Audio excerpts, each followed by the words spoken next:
Withdrawing money from OneDrive to your bank account involves a few straightforward steps. Follow this guide to ensure a smooth transaction.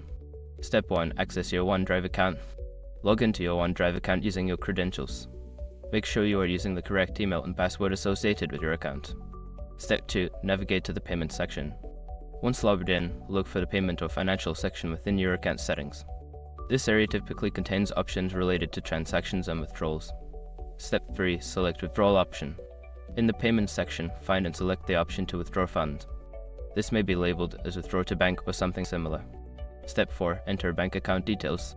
You will be prompted to enter your bank account information. Ensure that all details, such as account number and routing number, are accurate to avoid any issues with the transfer. Step 5. Confirm and submit.